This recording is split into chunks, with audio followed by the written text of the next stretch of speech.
예, 방금 소개받은 김동엽입니다. 반갑습니다. 오늘 제가 이야기 드릴 거는 이제 2020년에서 바뀌는 연금 제도와 관련된 개혁이 있어요. 그거 가지고 노후 자산들을 어떻게 좀 더 많이 잘 관리해 볼까라는 주제를 가지고 이야기를 한 40분 정도 드릴 겁니다. 근데 저도 금융권에서 20몇 년을 일하고 이 은퇴 관련된 업무도 10몇 년 가까이 해보는데 이번에 정부가 내놓은 안만큼 연금과 관련된 개혁이 많았던 적이 없어요. 정부의 의지 표현도 있고 또 시급한 면도들도 되게 많이 반영되어 있는 것 같아서 그 제도의 방향을 정확하게 이해하고 계시는 것들이 자산 관리하시는 데는 좀 더 도움이 되실 것 같습니다. 이제 그 내용을 가지고 이제 한번 진행을 해보겠습니다. 그림은 멋있게 2020년을 상징하는 그림을 한번 던져놨습니다. 자, 2020년이 무슨 해인지 아시는 분 손 한번 들어보시겠어요? 무슨 해예요? 어디 경자년? 네, 경자년을 맞고요. 그러면 요거는 퀴즈가 아니고 2020년 경자년에 이벤트가 좀 있을 것 같은데 이분들의 공통점이 뭔지 아시는 분? 이치현이죠. 옛날에 집시 여인 노래 막 불렀던 이게 심수봉 씨고 윤수일 씨고 하춘아 씨고 이분들의 공통점 아시는 분? 지띠는 아닙니다. 연예인, 이거 광범위한 그거는 어느 분이 연예인이라고 하셨죠? 저분 상 하나 드시죠. 이거 공통점은 맞죠, 연예인. 이분이 누구냐 그러면 1955년생입니다. 윤수일 씨가 55년생, 이치현 씨가 55년생이라는 거 보고 깜짝 놀라시는 분도 계시더라고요. 제가 55년생만 이렇게 한번 모았는데 처음에 이 화면에 전영록 씨가 들어가 있었는데 팩트 체크를 해보니까 그분은 54년생이시더라고요. 그래서 그분 빼고 55년생인데 제가 이걸 왜 가져왔냐 그러면 55년생이면 내년에 몇 살이 되는 거죠? 65. 우리나라나 전 세계적으로 65을 뭐라고 불러요? 노인이 아니고 고령 인구에 편입되시는 나이대입니다. 그래서 그때부터 달라지는 게 많습니다. 뭐 지하철도 이제 지공거사가 되시는 분들도 계시고요. 기초노령연금도 수령하게 됩니다. 제가 관심이 있는 것들은 이제 어차피 연금과 관련된 제도니까 내년에 베이비붐 세대의 첫 세대죠. 55년이면 1955년부터 63년 사이에 714만 명인가 태어났다 그러는데 그 중에 첫 세대가 이제 고령 인구로 딱 편입되기 시작하면서 노인 복지와 관련된 모든 혜택들 아니면 제도들에 다 편입되기 시작하는 거예요. 그러면서 이제 계속 연이어서 700만 명들이 그쪽으로 들어가기 시작하는 세대예요. 그러니까 정부 입장에서나 개인적인 입장에서나 이 관심을 가질 수 필요가 있는 것 같아요. 두 번째 한번 조금 더 볼까요? 58년생들도 내년에 베이비붐 세대 하면 딱 떠오르는 게 58년 개띠잖아요. 58년 개띠가 내년에 맞는 이벤트가 하나 있습니다. 뭐냐 그러면 58년 개띠가 내년에 국민연금을 수령하기 시작합니다. 오, 대단하죠. 58년이면 한 7. 그래서 이제 요즘 58년 개띠들이나 60년대생들 이런 분들 대상으로 강의를 할 때 제일 많이 나온 질문이 국민연금을 어떻게 받아야 되느냐, 빨리 받을까 늦게 받을까 이런 질문들이 상당히 많이 나오고 있는 것 같아요. 그래서 그런 부분에 대한 관심, 그래서 전 대한민국이 연금에 대한 관심도가 가장 많이 높아진 시기. 그래서 내년에 화두는 다른 건 모르겠는데 베이비붐 세대들한테 화두는 연금이 되지 않을까 라는 생각들을 합니다. 그래서 연금에 관련된 이야기들을 한번 우리가 쭉 한번 해볼 필요가 있을 것 같습니다. 이 보석이 무슨 보석인지 아시는 분? 어느 분이 58이라고 하셨어요? 저분도 책 한 권 나중에 좀 드리도록. 제가 책 하는 건 드리도록. 이 58인데 58이 보석 이름이기도 하지만 58년 개띠를 상징하기도 하죠. 58을 영어로 표현하면 Old People Lead Active Lives라고 해서 이렇게 표현합니다. 트렌드 코리아 2020에 58이 키워드로 들어가 있습니다. 그만큼 이제 한국 사회가 그쪽에 관심을 많이 갖기 시작하지 않을까. 그래서 이런 변화들 때문에 연금 제도의 개혁도 지금 이렇게 많이 일어나지 않나라는 생각들이 듭니다. 자, 그러면 이거 한번 볼게요. 우리는 뭐보다 오래 살까요? 그 옛날에 생각보다 오래 산다 그랬어요. 옛날 버전이고 뭐보다 오래 살까요? 어떤 분이 또 원숭이보다 오래 산다 이렇게 이야기하시는데 그게 아니고 우리는 어제보다 오래 살아요. 지금 내가 생각하는 것보다, 지금 예측하는 것보다, 그게 날이 하루가 지나가면 그게 어제가 되잖아요. 그보다 더 오래 삽니다. 수명에 대한 예단을 하기가 참 어려운 시대를 살고 간다는 겁니다. 예를 한번 들어볼게요. 이게 통계청에서 2017년 생명표를 만들어 놓은 건데 잘 보십시오. 1970년도에 20대는 몇 살을 살 거라고 기대했냐면 44년을 살 거라고 기대를 했습니다. 그러면 20년 더하기 44년 하면 몇 살이에요? 64세. 그럼 그분이 44년을 살 거라고 계획을 세웠으면 그분이 이미 돌아가셨어야 되잖아요. 지금 50년 가까이 지났으니까. 그럼 20대가 지금 70대 정도 됐을 텐데 70세가 됐을 텐데 70세인 분의 또 기대 여명은 얼마예요? 15년 정도가 또 남았어요. 우리가 기대 수명을 예측한다라는 거는 이 고정된 타겟을 맞추는 게 아니고 뭐예요? 이동하는 타겟을 맞추는 게임이에요. 그래서 너무 확정적인 생각을 가지고 준비를 했을 때 오히려 큰 리스크가 있을 수 있어요. 아, 이게 계속 늘어나는구나. 이런 느낌들을 가지고 한번 이야기를 해봐야 됩니다. 그러면 이렇게 이동하는 타겟을 맞출 때 어떻게 해야 되는지 궁금해가지고 제가 클레이 사격 하시는 분한테 가서 여쭤봤습니다. 날아다니는 목표물을 맞추는 거잖아요. 그분들이 하시는 이야기가 일단 이동 타겟을 맞출 때는 목표물을 놓고 정지준에서 쏘면 절대 맞출 수가 없대요. 어디를 맞춰야 돼요? 좀 더 앞에를 놓고 맞춰야 돼요. 우리가 미래 설계를 할 때 어떻게 해야 된다고요? 지금이 아니고 10년 뒤, 20년 뒤의 모습들을 보고 설계를 하지 않으면 안 된다는 거죠. 그리고 두 번째, 아무리 이걸 맞추는데 저 멀리 거를 예측해서 맞추기가 쉽겠어요? 쉽지가 않잖아요. 그래서 탄환의 비밀이 있습니다. 이 탄환은요, 단발로 이렇게 날아가는 게 아니고 총을 쏘면 안이 확 열리면서 조그만 좁쌀만한 것들이 쫙 퍼져나가면서 산탄이 됩니다. 정확하게 맞추려고 하는 게 아니고 어떻게 맞추는 거예요? 어림짐작으로 그 부위를 다 맞추려고 하는 거죠. 우리가 미래를 설계하는 방법이 저래야 되는 거예요. 너무 정확하게 예측하는 게 아니고 일단 계획을 세우고 좀 미래를 보고 계획을 세우고 하면서 좀 고쳐나가기도 하고 그런 식으로 이제 설계를 하는 게 수명이 늘어나는 어제보다 오래 사는 시기에 우리가 미래를 계획하는 방법이 아닌가 싶습니다. 그리고 자산을 관리하는 것도 이렇게 수명이 계속 늘어날 때는 자산을 관리할 때 어떻게 해야 되냐? 은퇴 자산, 우리가 노후 자산을 가지고 가는 유형은 크게 두 종류가 있는 것 같아요. 하나는 곡간 형태의 자산이 있고요. 하나는 우물 형태의 자산이 있습니다. 내가 노후 생활을 딱 시작하는 시점에요. 곡간을 열어봤더니 곡간이 가득 차 있어요. 기분이 되게 좋을 거 아니에요. 그런데 살아가면서 조금씩 빼쓰다 보면 어느 순간에 바닥이 드러나기 시작할 겁니다. 옛날 수명이 짧을 때는 저기 바닥 나기 전에 내가 먼저 죽었지만 지금 그러지 않을 수도 있거든요. 그래서 곡간 형태의 자산이 참 좋긴 한데 이런 리스크가 있어요. 근데 반대로 우물 형태의 자산도 있습니다. 저거는요, 당장 보기에는 그렇게 좋아 보이지 않아요. 두레박으로 퍼서 당장 먹을 만큼만 먹을 수 있는데 이게 다음 날 되면 또 나오잖아요. 그러면 내가 노후 생활을 하는데 필요한 자산의 형태를 어떻게 가져가야 될까라고 하면 기본적으로 최저 생활비 이상들 수준은 우물 형태의 자산에서 나오게끔 만들어 놓고요. 추가적으로 더 필요한 자산들은 곡간 형태에서 만들게. 그럼 구조를 잘 짜놓는 작업들이 필요합니다. 그래서 부자가 되는 것도 중요하지만요, 가난하지 않게 되는 게 훨씬 더 중요할 수도 있거든요. 그래서 나의 우물의 깊이는 어느 정도 되고 있는지도 한번 체크해 보실 필요가 있으실 것 같아요.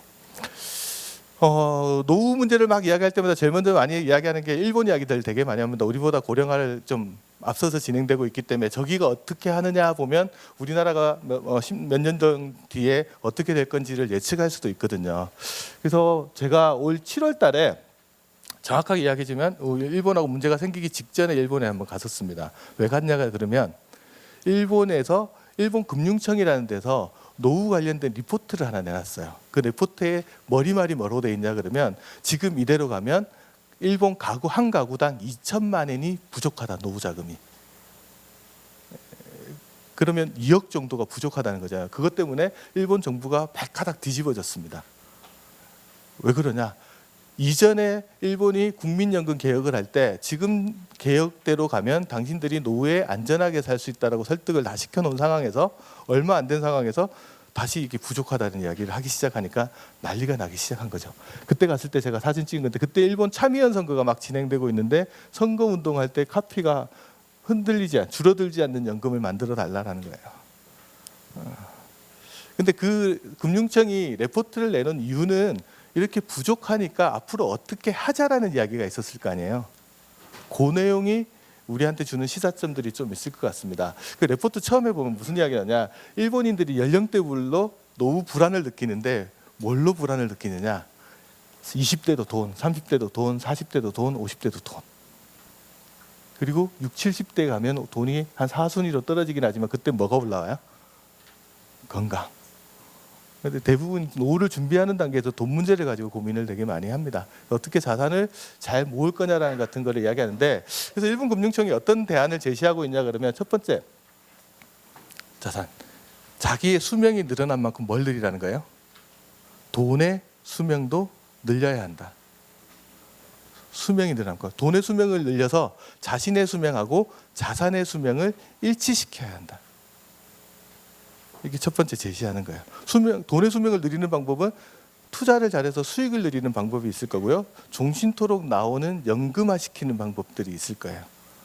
그게 우리가 또 고민을 해봐야 돼요. 두 번째는 뭐냐 그러면, 예전에는 대학을 졸업하면 취업을 하고 가족을 형성하고 자식을 놓고 그다음에 자녀가 독립하고 은퇴하고 노후생활하고 이런 모든 가계가 일반적으로 동일한 라이프 사이클들을 그려가기 시작했는데, 지금은 그렇지 않다라는 거예요. 개인만 놓고 봤을 때 혼자 사는 기간들이 상당히 많이 길어졌습니다. 결혼도 늦게 하고요, 이혼하시는 분도 계시고요, 배우자랑 사별하고 살아가는 기간도 굉장히 길어졌어요. 그래서 혼자 사는 기간이 되게 길어지면서 개인도 삶에서 그렇지만 국가 전체를 봤을 때도 혼자 사는 사람의 수가 상당히 많이 늘어나고 있는 게 사실이거든요.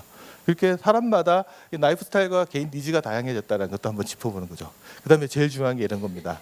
공적연금 외에 자조의 노력이 필요하다. 아까 2천만 원이 부족한데 그걸 어떻게 할 거냐라는 이야기가 여기서 나오는 겁니다. 스스로 노력해야 된다. 여기 내용을 보면 저축을 더 해라는 이야기도 있지만 자산을 잘 굴려서 수익을 더 내라는 이야기들도 있습니다. 그래서 그런 부분들. 네 번째가 이거. 일본에 지금 이슈가 되고 있는 건 뭐냐면요, 75세 이상 고령자들이 많아지면서 인지 기능이 저하되신 분들이 많이 늘어나기 시작했어요. 그랬더니 뭐가 문제냐, 자산을 어떻게 처분할 건지에 대한 의사결정을 하지 않은 상태에서 인지 기능이 떨어지면 무슨 문제가 생기겠어요? 그 돈은 그냥 금융기관에 잠겨버리는 거예요. 아무도 못 꺼냈어요. 그러다 보니까 이게 돈이 잠기고 사회적으로도 문제가 되는 거죠. 그래서 인지기능 저하가 되기 전에 자기가 자산을 어떻게 관리할 건지에 대해서 미리미리 좀 정해놓을 필요가 있다는 거죠. 그래서 현역 시절부터 장기 분산 투자하는 것이 상당히 중요하고, 계획적으로 인출하는 작업들, 은퇴 후에도 투자를 지속하는 작업들, 고령기 인지 판단 능력과 저하의 상실, 이런 거에 대비하는 것들이 일본 금융청에서 이제 필요하다라고 국민들을 대상으로 이야기를 하고 있는 겁니다. 그럼 우리나라는 어떨까? 이번에 이제 우리나라가 연금 개혁 방향을 내놓은 거랑 8월 달 정도에 세법 개정안들을 내놓은 것들을 이렇게 저희가 다 들여다봤더니, 제가 한 분석해봤더니 이것도 크게 한 5가지 정도의 방향이 있는 것 같습니다. 첫 번째는요, 우리나라 가계 자산의 74.5% 정도가 부동산으로 되어 있어요. 실물 자산으로. 우리나라는 노후 준비할 때 1번이 뭐냐 그러면요, 이 부동산을 어떻게 캐시플로가 나오는 자산으로 만들어 놓을 거냐. 그때 1번입니다. 대표적인 게 주택연금이거든요. 그래서 주택연금에 대한 가입 규제를 어떻게 완화시켜 줄 거냐라는 게 첫 번째 이슈고요. 두 번째 이슈는 기껏해서 모아놓은 퇴직연금 또는 일반 연금 자산들을 대부분 연금으로 쓰지 않고 일시에 뽑아가지고 다 써버리더라는 거예요. 이거 어떻게 연금화할 거냐. 그게 이제 두 번째 주제고요. 세 번째는 수익률이 너무 낮다. 전체 연금 자산의 90% 이상이 원리금 보장 자산에 다 들어가 있거든요. 이거 수익률 개선 어떻게 할 거냐. 그리고 투자자들이 상품을 옮기거나 뭐 이동하거나 뭐 바꾸고 싶은데 너무 복잡하다. 이거 좀 편하게 해달라. 이게 수익률과 이 편의성을 높이는 것들이 세 번째 이슈입니다. 그리고 네 번째 이슈는 뭐냐 그러면, 스스로 저축 더 하려는 사람들 지원 더 해주겠다는 거예요. 자발적으로 세제 혜택을 좀 더 주겠다는 거죠. 그리고 마지막으로 5번째는 뭐냐 그러면, 연금 소득의 격차를 좀 줄여나가겠다. 왜냐하면 저소득자는 좀 더 지원을 많이 하고요, 고소득자한테 많이 가 있던 지원들을 좀 줄이고, 이런 방향식으로 해서 전체적으로 연금 소득의 격차를 줄여나가는 거, 크게 5가지 방향입니다. 그래서 문자를 앞에 영어 이니셜을 딱 따면 뭐가 되죠? 레이스, 뭔가를 높여라. 당신의 은퇴 소득을 높이는 것들이 상당히 중요하다라는 겁니다. 그 방향을 가지고 제가 지금부터 간단하게 크게 어떻게 뭐가 달라지는지 이제 설명을 해보도록 하겠습니다. 첫 번째는 주택연금인데요. 주택연금은 현재는 어떻게 돼 있냐면 부부 두 사람 중에 한 사람이라도 60세 이상이면 가입할 수 있고요. 주택이어야 되고요. 시가 9억 원 이하면 가입할 수 있습니다. 이 세 가지 조건을 갖추면 주택연금을 가입할 수 있는데 문제는 뭐냐? 부부 두 사람 중에 한 사람이 60세 이상인 거 이게 조금 더 낮춰졌으면 좋겠다라고 해서 두 사람 중에 한 사람만 55세를 넘어가면 주택연금에 가입할 수 있도록 해주겠다는 거죠. 요거는 시행령만 고치면 되는 거기 때문에 입법 예고가 들어가고 바로 내년 상반기 1, 4분기 정도에 시가 될 것 같습니다. 두 번째는 뭐냐 그러면 이게 시가 9억 원 이하의 주택을 가지고 있어야 되는데 시가 9억 원이야. 지방에는 상관이 없는데 서울 지역의 웬만한 데는 다 시가 9억 원이 넘어가는 문제가 발생하기 시작했어요. 그런데 집 한 채밖에 없고 어떻게 방법을 세워야 될 것 같아요. 그래서 두 번째 개혁을 하려고 하는 건 뭐냐면 이 시가 9억 원으로 되어 있는 거를 공시가격 9억 원 정도로 좀 낮추려고 합니다. 그 공시가격 9억 원이면 시가의 한 70% 정도가 반영되니까 13억, 14억 정도 되는 주택을 가지고 있는 사람도 주택연금에 가입할 수 있도록 제도적인 길이 조금 열릴 것 같습니다. 이거는 법 개정 사항이에요. 시간이 좀 걸릴 것 같습니다. 근데 방향은 그렇게 간다라는 것들을 이해해 놓으시면 될 것 같고요. 그다음에 세 번째는 지금 현재 주택만 가입할 수 있는데 계속 질의가 들어오는 게 뭐냐면 주거용 오피스텔을 어떻게 할 거냐 라는 문제가 있어요. 주거용 오피스텔도 주택연금에 가입할 수 있도록 좀 열어주겠다라는 게 취지고요. 그다음에 어떤 게 있냐면 다가구 사시는 분들 자기 사는 집 말고 해주는 거 있잖아요. 이런 주택은 현대는 선순위 담보권이 확보가 안 돼가지고 주택연금 가입 못 하거든요. 이 부분에 대해서도 좀 길을 열어달라고 해서 그것도 하나의 대안으로 열어놓고 있습니다. 그래서 그 부분들은 이것도 법 개정 사항이라서 시간이 조금 걸리는데 방향은 그렇게 간다라고 보시면 될 것 같습니다. 그래서 크게 보면 그런 부분들이 주택연금에서는 바뀐다. 그럼 제가 처음 말씀드렸던 게 주택연금을 60세부터 받는 거를 55세로 낮춘다라고 했잖아요. 그러면 빨리 받는 게 좋은 건가? 라는 질문도 한번 해볼 필요가 있을 것 같아요. 주택연금을 연금액을 결정하는 요인은 집값하고 나이입니다. 집값이 비쌀수록 많이 주고요. 나이가 많을수록 많이 받습니다. 그래서 시가 한 3억 원 정도 되는 주택을 70세인 분이 받을 때는 한 월 89만 5천 원 정도를 받고요. 60세면 한 59만 5천 원입니다. 55세로 당겨지면 한 43만 4천 원 정도가 됩니다.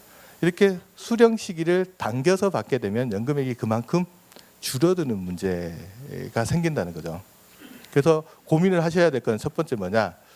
내가 다른 금융자산을 좀 두고 캐시플로우를 안정화시킬 것 같으면 미리 좀 당겨 받으시는 것도 괜찮은 생각이에요. 목돈을 좀 들고 있고 그냥 현금 흐름만 일정하게 고정시키고 싶은 사람은 좀 당겨서 받는 게 좋은 전략일 것 같아요. 하지만 내가 보기에는 내가 살고 있는 집의 가격이 미래에 좀 더 많이 오를 것 같다라고 하면 지금보다는 나중에 신청하는 게 뭐예요? 연금을 좀 더 많이 받으실 수도 있죠. 그런 것들을 이제 종합적으로 같이 고려를 해서 수급 시기를 조정해서 하는 겁니다. 그래서 55세부터 받을 수 있다는 거지 55세부터 받아야 한다는 건 아니에요.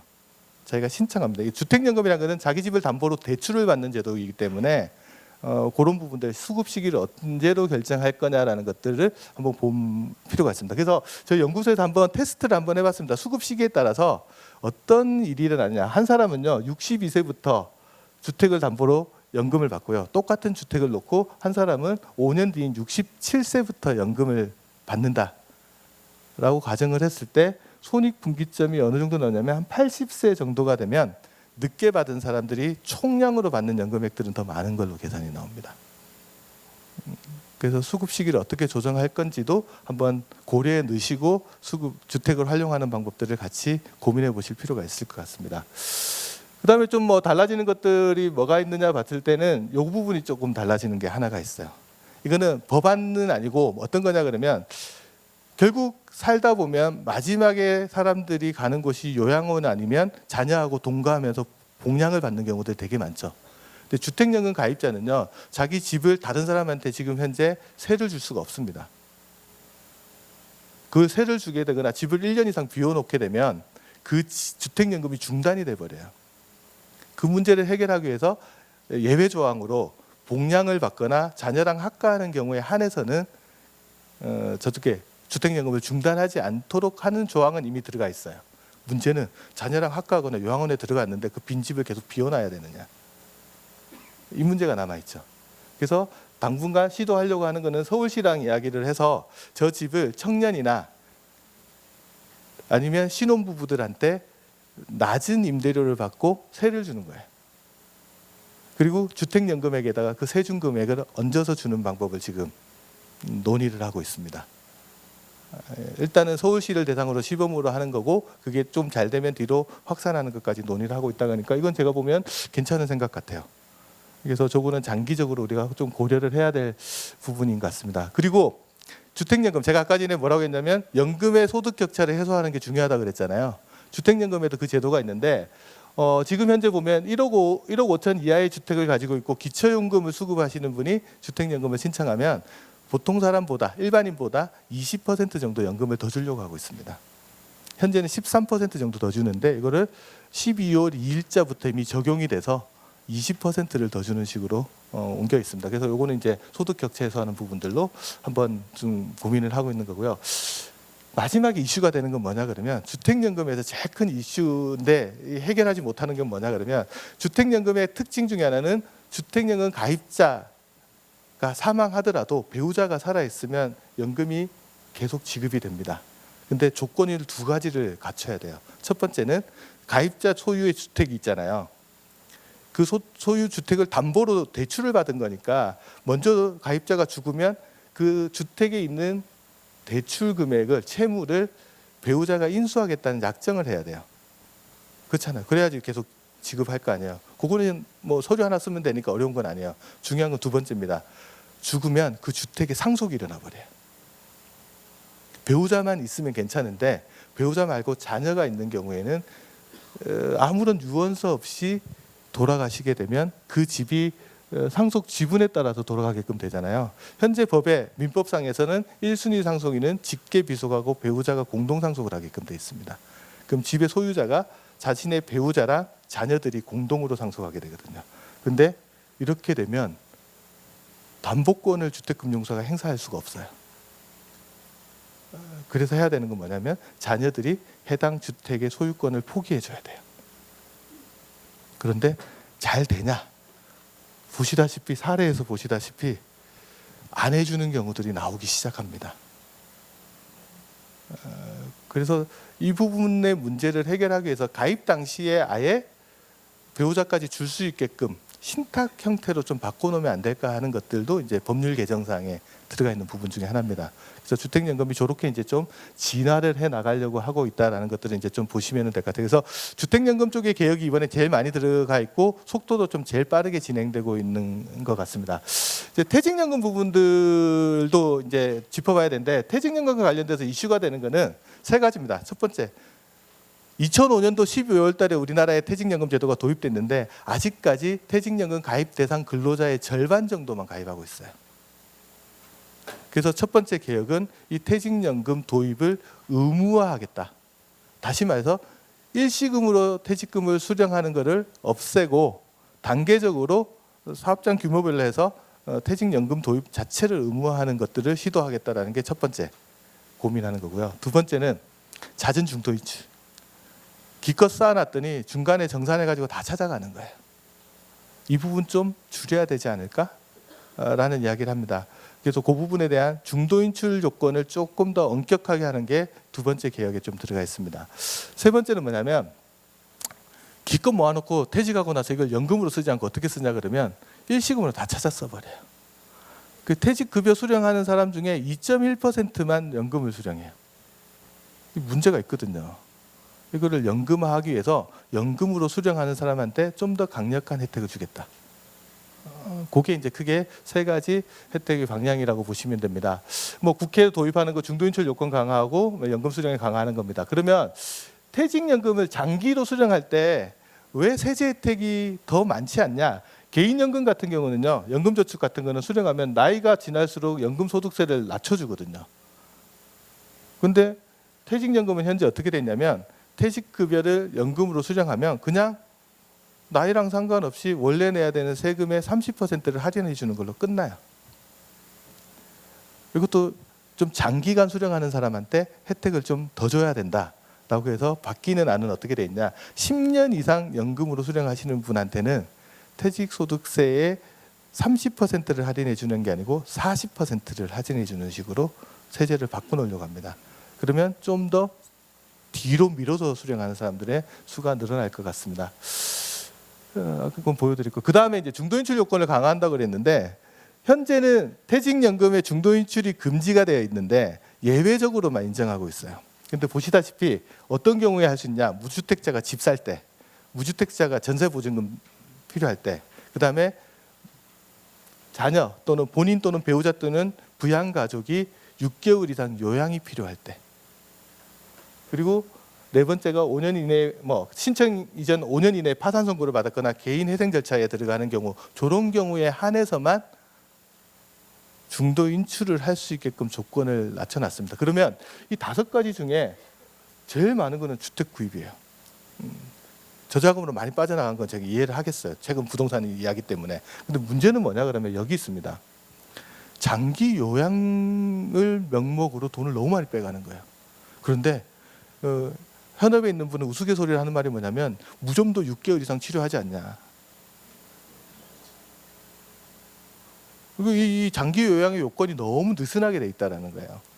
그래서 이 부분의 지적이 계속 있어서 지난 10월 29일 날 내용을 좀 조정했습니다. 그래서 어떻게 됐냐 그러면 의료비 지출하는 게 전체 자기 소득의 몇 퍼센트 이상 12.5%가 넘어가는 경우에만 중도 인출을 할 수 있게끔 요건을 강화시켜 둔 부분이 있습니다. 그래서 좀 새는 돈을 막겠다. 그래서 저 부분에 대한 것들을 이제 조금 더 강화시켜 나간 겁니다. 제가 봤더니요, 여기 보시다시피 장기 요양으로 빠져나간 돈이 만만치가 않아요. 근데 이게 진짜 장기 요양이면 저는 괜찮은데 그렇지 않은 경우들이 현실에 봐서는 되게 많이 있습니다. 그래서 그런 부분들을 조금 강화시켜 나갑니다. 여기 보시면 30대 같은 경우는 집 산다고 중도 인출하는 경우가 되게 많고요. 40대, 50대 부분에서 장기 요양 때문에 자금을 인출하는 경우들이 상당히 많은 걸로 나옵니다. 그래서 저 부분들을 조금 강화해서 실질적으로 노후에 연금화할 수 있게끔 가져가겠다는 것들입니다. 자, 그다음에 이제 혹시 직장에서 퇴직을 앞두고 계신 분들이 좀 관심 있게 봐야 되는 건 뭐냐면, 이거는 이번에 세제 개혁안에 들어간 게 아니고 이게 4, 5년 전에 개혁을 해놓은 건데 지금까지 영향을 미치고 있는 겁니다. 뭐냐 그러면 과거 종전의 퇴직소득세를 계산하는 방법들은 상당히 혜택이 많았었어요. 왜냐하면 기본적으로 정률공제, 퇴직금의 40%를 기본적으로 빼줘요. 빼주고 그다음에 남은 금액을 근속기간으로 나눈 다음에 세금을 계산을 하고 다시 근속기간을 곱합니다. 근속기간으로 나누게 되면 금액이 작아지니까 누진세율을 적용했을 때 세금이 되게 작게 나오잖아요. 이렇게 계산하면 실질적으로 퇴직소득세 부담이 그렇게 크지가 않아요.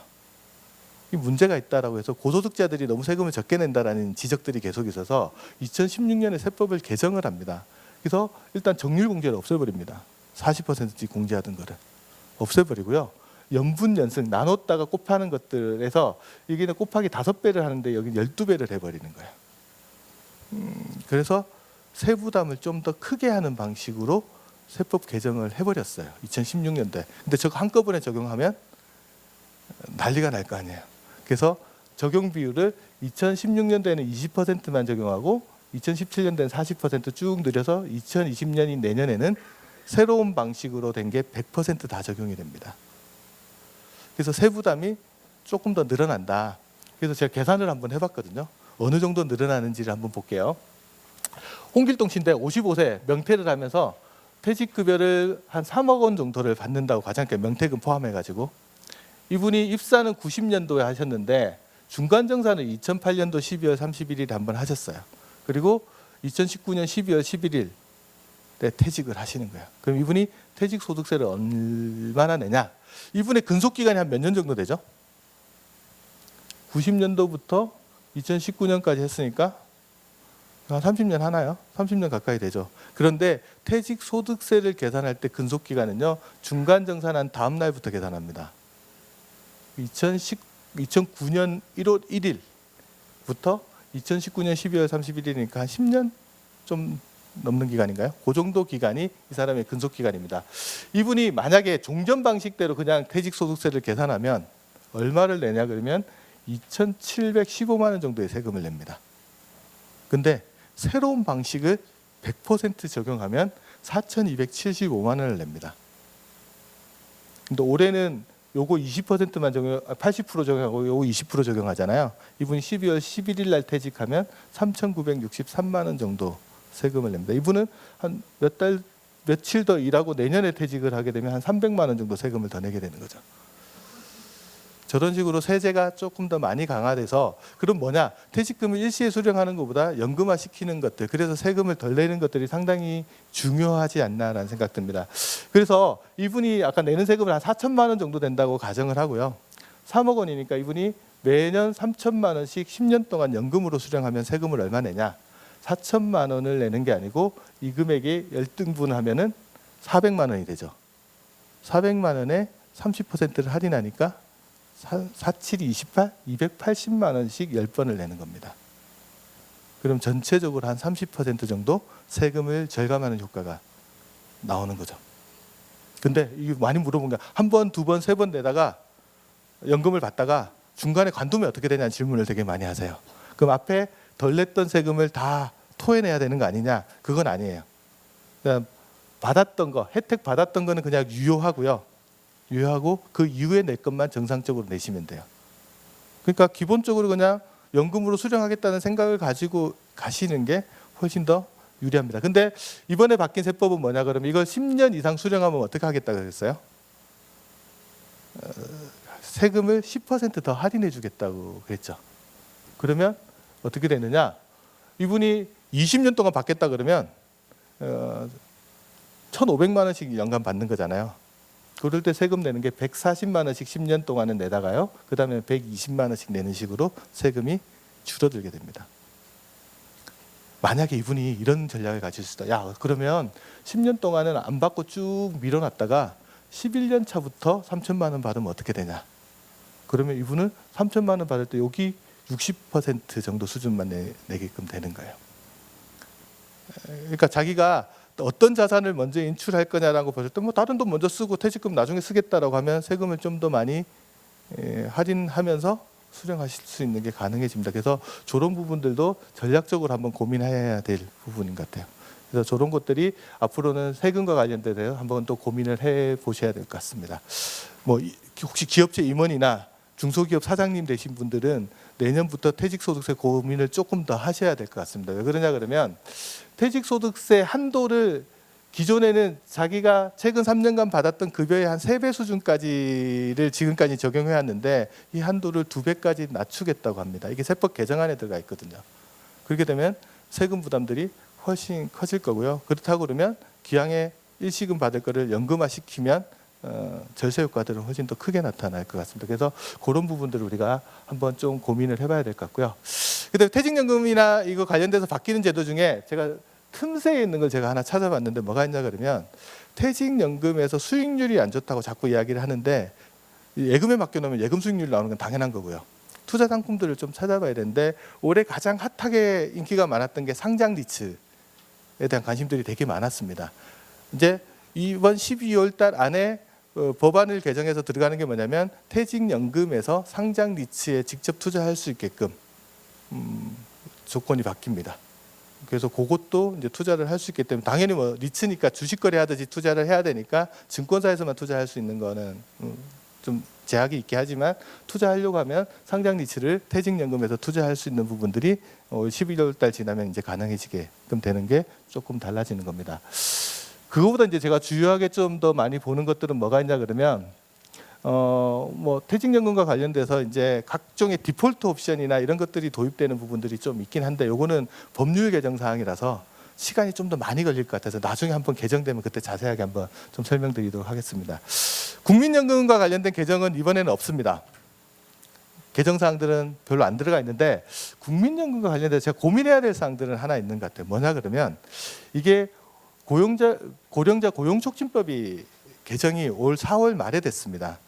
그래서 뭐가 생겼냐 그러면 내년부터는 일정 규모 이상 사업장의 근로자가 퇴직할 때는 무조건 재취업 교육을 시켜야 됩니다. 이게 바뀐 내용이에요. 그러면 60세에 정년퇴직하거나 60세 이전에 비자발적으로 퇴직하시는 분들에 대해서 저런 교육을 시켜줘야 되거든요. 사업장 규모를 얼마나 할 건지는 아직 정해지지 않았고요. 교육기간을 얼마나 할 건지는 아직 정해지지 않았지만 저 재취업 교육을 하는 기간 동안 뭐 다른 뭐 교육 부분들도 꽤 들어가겠죠. 퇴직금을 어떻게 쓸 거냐 뭐 이런 관련된 교육들도 상당히 좀 많이 들어갈 것 같고요. 그다음에 재취업 교육을 한다는 말은 60세 이후에도 일을 한다는 소리잖아요. 그게 되면 국민연금 수급 시기랑 국민연금 수령액에도 또 이슈가 생길 것 같습니다. 뭐가 이슈가 생기냐 그러면 노령연금이라는 것들은요. 60세 이후에 자기 수급 연령이 되면 수령을 하게끔 되는데 소득이 많은 사람은 감액을 합니다. 이거 얼마나 감액을 하냐라고 하면 현재 기준으로 보면 올해 기준으로는 자기가 벌어들이는 근로소득, 사업소득, 부동산 임대소득이 월 235만 원 이상 되시는 분들은 자기가 받는 노령연금의 일부가 감액돼서 나오게끔 되어 있어요. 그게 지금 현재 정하거든요. 일을 하시게 되면 연금이 좀 감액돼서 나오는 부분이 있습니다. 얼마나 감액되느냐? 만약에 235만 원보다 한 100만 원 정도 많으시는 분은 연금액이 10% 정도 감액됩니다. 그래서 335만 원 정도 버시는 분은 10%면 5만 원 정도 되죠. 자기 연금에서 5만 원이 감액되는 거예요. 그럼 1년이면 60만 원이고 이게 언제까지 감액되냐면 연금 수급 개시 시기부터 5년간 60개월을 감액을 하는 거예요. 최장. 그러면 60만 원씩 5년이면 300만 원 정도 줄어드는 건가요? 그리고 좀 더 느려서 금액이 소득이 많아질수록 더 많이 늘어나는데 최고로 얼마까지 감액하느냐? 자기가 받는 연금의 절반까지 감액이 됩니다. 그러면 국민연금을 한 140만 원 받으시는 분이면 절반이면 70만 원이 감액되는 거고 70만 원이 12달이면 840만 원이고 5년 동안 감액되면은 4,500만 원 정도 되나요? 그 정도 되는 금액을 덜 받는 거예요. 그 좋아하는 사람이 별로 없을 것 같습니다. 그래서 이것 좀 피해갈 수 없냐? 또 나름대로 또 뭐 퇴직하시는 분이 준비하는 게 대부분이 근로를 더하거나 사업을 하거나 아니면 임대사업 하는 거잖아요. 여기 대부분 해당되실 거거든요. 그랬을 때 이걸 좀 피해가는 방법 중에 하나가 연금 수급 시기를 뒤로 미루는 겁니다. 연금 수급 시기는 자기가 받는 기간을 중심으로 해서 최장 5년간 뒤로 미룰 수 있거든요. 그래서 58년 개띠 같은 경우는 62세부터 받는데 이걸 67세까지 늦출 수 있습니다. 제가 연금 감액을 아까 5년 동안 한다고 그랬죠. 5년간 뒤로 미루면 이 기간을 다 건너뛰어 버릴 수가 있어요. 그리고 뒤로 미루는 만큼 혜택도 있습니다. 1년간 뒤로 미룰 때 연금액이 7.2%씩 늘어납니다. 그럼 5년을 뒤로 늦추면 연금액이 얼마가 늘어나요? 7.2 곱하기 5 하면 36%가 늘어납니다. 그리고 5년 동안 물가 상승률만큼 또 연금액이 올라가는 부분이 있어요. 현재 국민연금, 노령연금 수령하시는 분 중에 올해 연금을 제일 많이 받으시는 분이 현재 210만 원 받으시는 분이 있습니다. 이분이 처음에는 140만 원을 받는 건데 5년간 뒤로 연기해서 36% 인상되고 그다음에 물가 상승률 적용하고 해서 200만 원 넘게 받다가 그 이후에도 물가 상승분 적용해서 한 210만 원 정도 받으시는 분이 있으시거든요. 그래서 혹시 소득이나 수명이나 이런 것들을 고려해서 국민연금의 수급 시기를 뒤로 미루는 것들에 대한 고민들도 앞으로는 많이 하시게 될 것 같아요. 그래서 그것도 한번 고민하시고요. 뭐 늦춰 받는 게 좋냐, 뭐 빨리 받는 게 좋냐 이거 많이 물어도 보시는데 이 정답은 뭐에 딸렸어요? 수명에 딸렸습니다. 수명에. 계산을 해보니까 62세에 받으시는 분이 5년 정도 뒤로 늦춘다고 했을 때 67세부터 받는다라고 했을 때 손익분기점을 계산해 보니까 76세 정도가 나오더라고요.